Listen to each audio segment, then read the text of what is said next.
नमस्कार, दिन भर की बड़ी खबरों में आपका स्वागत है। मैं हूं शिवानी।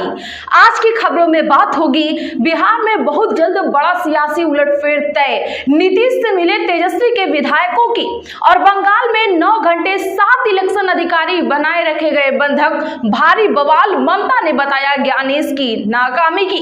वहीं राघव चड्ढा को आपने निकाला, क्या महत्वाकांक्षा पड़ी भारी की। साथ ही संसद से कौन सा बिल पेश, राहुल भड़के, आते ही रद्द करने का ऐलान की।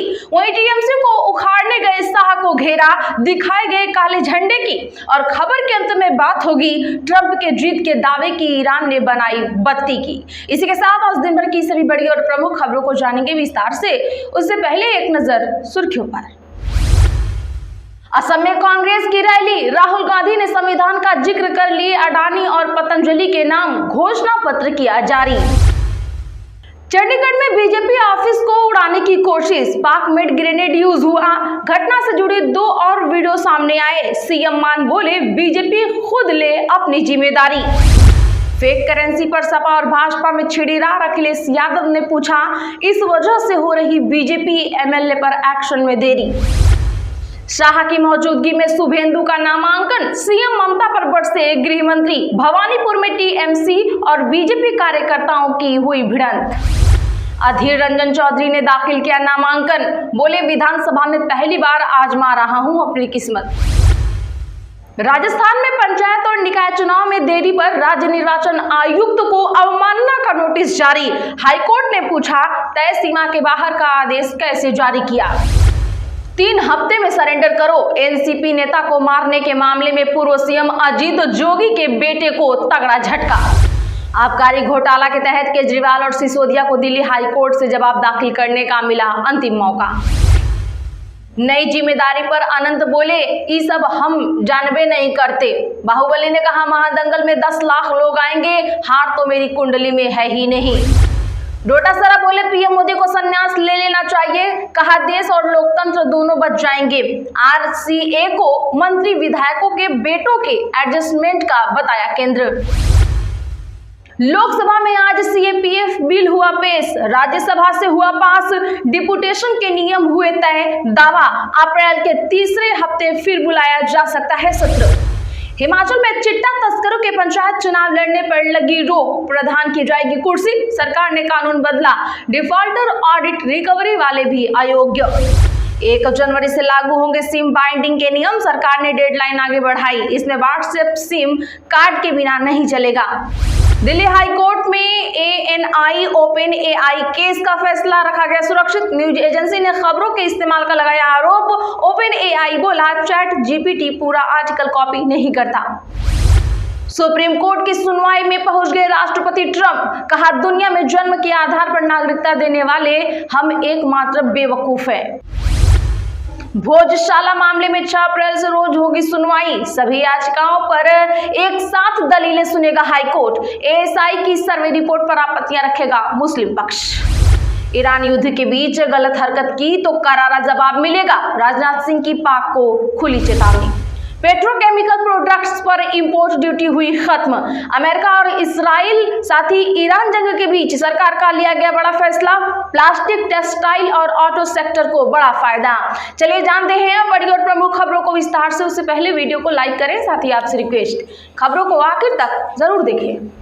पश्चिम बंगाल में 7 इलेक्शन ऑब्जर्वर बंधक, सुप्रीम कोर्ट नाराज, ममता ने बताया ज्ञानेश की नाकामी।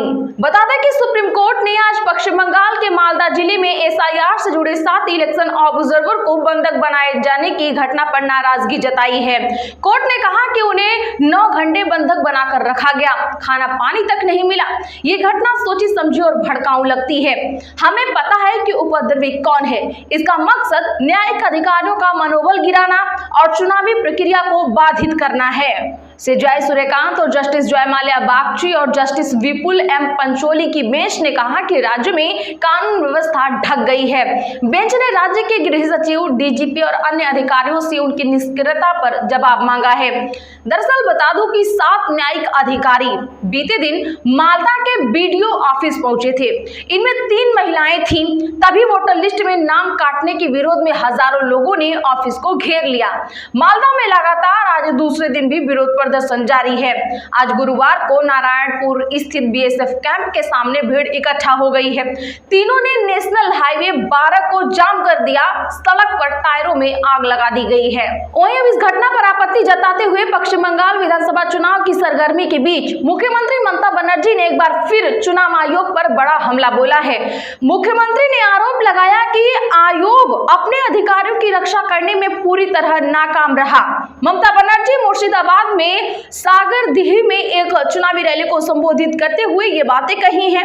उन्होंने कानून व्यवस्था के बिगड़ते हालात के लिए सीधे तौर पर चुनाव आयोग को जिम्मेदार ठहराया है। ममता बनर्जी ने कहा कि मालदा में 7 न्यायिक अधिकारियों को प्रदर्शनकारियों ने कई घंटों तक घेरे रखा। इन अधिकारियों को सुरक्षा बलों ने बड़ी मुश्किल से बाहर निकाला। ये अधिकारी मतदाता सूची से नाम काटे जाने के विरोध में हो रहे प्रदर्शन का सामना कर रहे थे। मुख्यमंत्री ने इस घटना की कड़ी निंदा की है। उन्होंने कहा कि चुनाव की घोषणा के बाद से आयोग ने प्रशासन और पुलिस के सभी बड़े अधिकारियों को अपनी पसंद से तैनात किया है। इसके बावजूद वह सुरक्षा देने में विफल साबित हो रहा है। शाह बोले 15 दिन अब मैं बंगाल में ही रहूंगा, टीएमसी को खाड़ी में फेंक दो, शाह को दिखाए गए काले झंडे। बता दें कि केंद्रीय गृह मंत्री अमित शाह आज पश्चिम बंगाल के भवानीपुर में रोड शो किया। उन्होंने कहा कि मैं अब अगले 15 दिन तक बंगाल में ही रहने वाला हूं। टीएमसी को जड़ से उखाड़ फेंकने और उसको बंगाल की खाड़ी में फेंकने के लिए हर किसी को बिना किसी डर के वोट देना चाहिए बीजेपी को। कोई भी गुंडा बंगाल के मतदाताओं को नहीं रोक सकता। शाह का काफिला जब काली घाट पहुंचा, जहां से ममता का घर कुछ ही दूर पर है, वहां पर टीएमसी कार्यकर्ता ने काफिले के सामने जय बंगला और ममता बनर्जी जिंदाबाद के नारे लगाए। सिर पर काला कपड़ा बांधे लोगों ने अमित शाह को गो बैक के नारे लगाए और काले झंडे भी दिखाए। इसके बाद टीएमसी और बीजेपी कार्यकर्ताओं में झड़प होने लगी। हालात काबू करने के लिए पुलिस ने बैरिकेडिंग की और भीड़ पर कंट्रोल किया। वहीं इससे पहले शाह ने कोलकाता में रैली में कहा कि सुवेंदु अधिकारी नंदीग्राम से चुनाव लड़ना चाहते थे, लेकिन मैंने उनसे कहा कि सिर्फ नंदीग्राम में ही नहीं बल्कि हमें ममता को उनके घर में भी हराना है। सत्ता में आए तो रद्द होगा सीएपीएफ कानून, राहुल गांधी बोले। साझा किया दिव्यांग जवानों के साथ का वीडियो। बता दें कि विपक्ष के नेता राहुल गांधी ने आज कहा कि अगर आगामी आम चुनाव में कांग्रेस सत्ता में आती है तो सीएपीएफ विधेयक 2026 को रद्द कर दिया जाएगा। राहुल गांधी ने एक्स पर एक वीडियो पोस्ट कर सीआरपीएफ के असिस्टेंट कमांडेंट अजय मलिक से मुलाकात का जिक्र किया। उन्होंने बताया कि अजय मलिक ने नक्सली मुठभेड़ के दौरान आईईडी धमाके में अपना एक पैर खो दिया था। देश की रक्षा में सब कुछ दांव पर लगा दिया। राहुल गांधी ने कहा 15 साल से अधिक की निष्ठापूर्ण सेवा के बावजूद प्रमोशन नहीं, अपनी ही फोर्स को लीड करने का अधिकार नहीं, क्योंकि सभी शीर्ष पद आईपीएस अफसरों के लिए आरक्षित हैं। ये सिर्फ एक अफसर की पीड़ा नहीं, ये लाखों सीएपीएफ जवानों के साथ हो रहा संस्थागत अन्याय है।